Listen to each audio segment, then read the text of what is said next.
Hi friends, welcome to Soundarya Soumiyam YouTube channel. இன்றைக்கி பார்க்க போகிறது ஒரு குழம்பு ரெசிபி தான். சூப்பரான குழம்பு. இந்த குழம்பு யாருக்குமே பிடிக்காதுன்னு சொல்ல மாட்டாங்க. எல்லாருமே சொன்ன உடனே எச்சியில் நான் ஊறுற மாதிரி உடனே சாப்பிடணுன்னு சொல்லக்கூடிய குழம்பு தான். அது என்ன குழம்புன்னு நீங்கள் கெஸ் பண்ணியிருப்பீங்க. மட்டன் குழம்பு தாங்க. இந்த மட்டன் குழம்பு யாருக்காவது பிடிக்காமல் இருக்குமா? அந்த மட்டன் குழம்பு ஒவ்வொருத்தவங்களும் ஒவ்வொரு ஸ்டைலில் பண்ணுவாங்க. நான் என்னோடய ஸ்டைலில் செஞ்சு காமிச்சிருக்கேன். வாங்க வீடியோக்குள்ளே போகலாம்.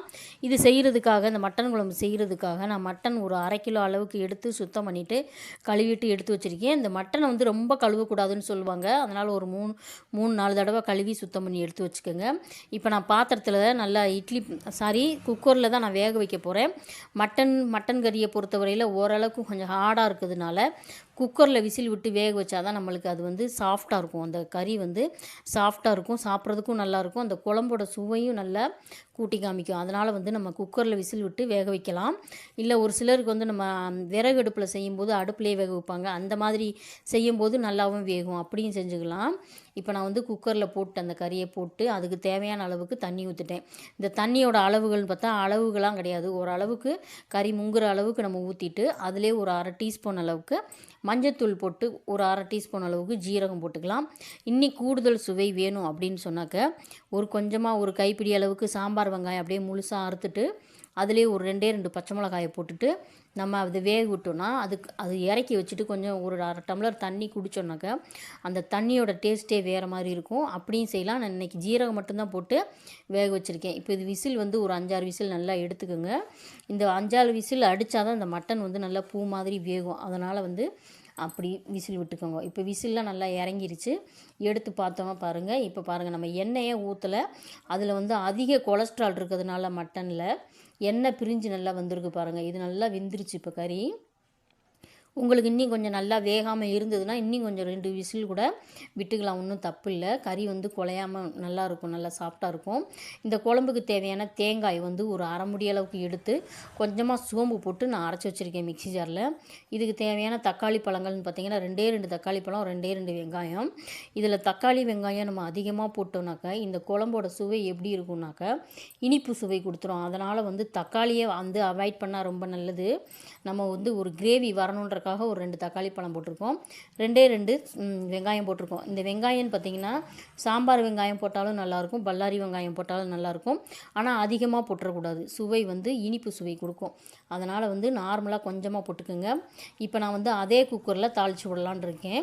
நீங்கள் வேறு ஒரு பாத்திரத்தில் வச்சு கூட நீங்கள் தாளிக்கலாம். நான் வந்து இப்படியே குக்கர்லேயே விசில் விடலான்னு இருக்கேன்.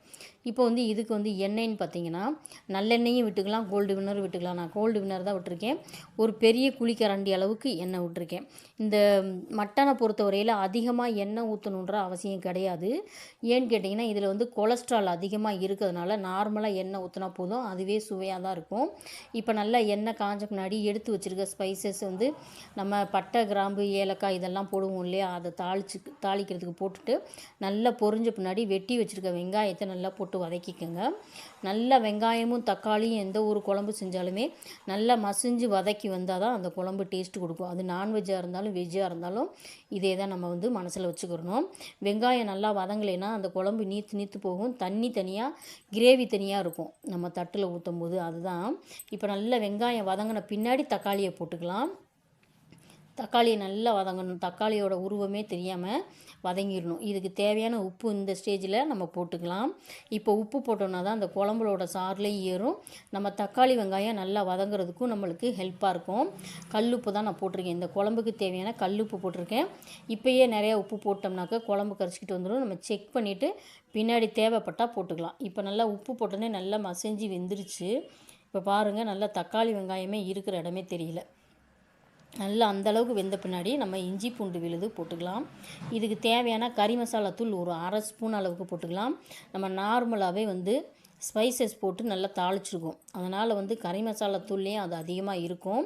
அதனால் ஒரு 1/2 ஸ்பூன் போட்டுக்கலாம். இது ஸ்பைசஸ் நம்ம அதிகமாக போட்டோம்னாக்க குழம்பு வித்தியாசமாக வந்து ஒரு கசப்பு தன்மை கொடுத்துரும். அதை நீங்கள் கொஞ்சம் மனசில் வச்சுக்கோங்க. இப்போ எல்லாமே சேர்ந்து நல்லா வதங்கி நல்லா எல்லாமே கசிஞ்சு வெந்துருச்சு.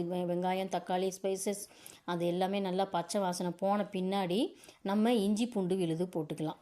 இந்த இஞ்சி பூண்டு விழுதுன்னு பார்த்தீங்கன்னா இஞ்சி கம்மியாகவும் பூண்டு அதிகமாகவும் போட்டிங்கன்னா குழம்பு நல்லா சுவை கொடுக்கும்.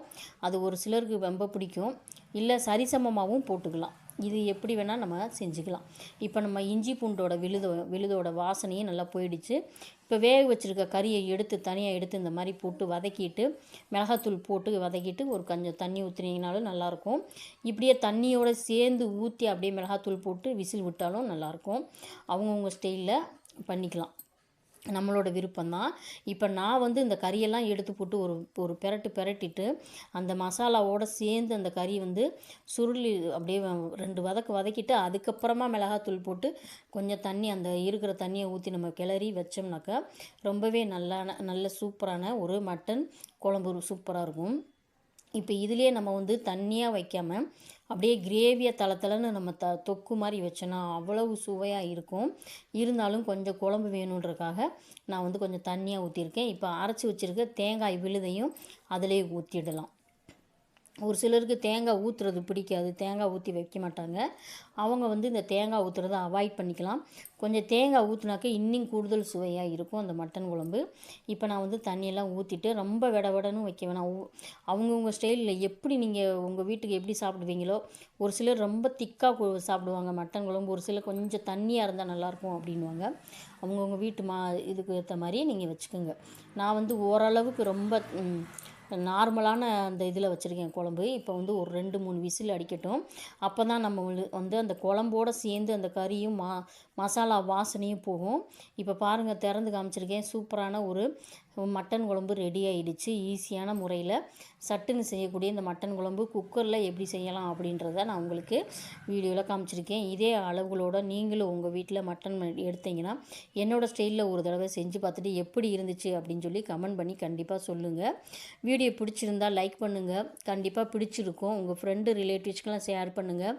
வீடியோவை ஸ்கிப் பண்ணாமல் லாஸ்ட் வரைக்கும் பாருங்கள். நம்ம சேனலுக்கு சப்ஸ்கிரைப் பண்ண மறந்துடாதீங்க. கண்டிப்பாக சப்ஸ்கிரைப் பண்ணாதவங்களாம் கண்டிப்பாக சப்ஸ்கிரைப் பண்ணுங்கள். அடுத்த வீடியோவில் பார்க்கலாம். பாய்.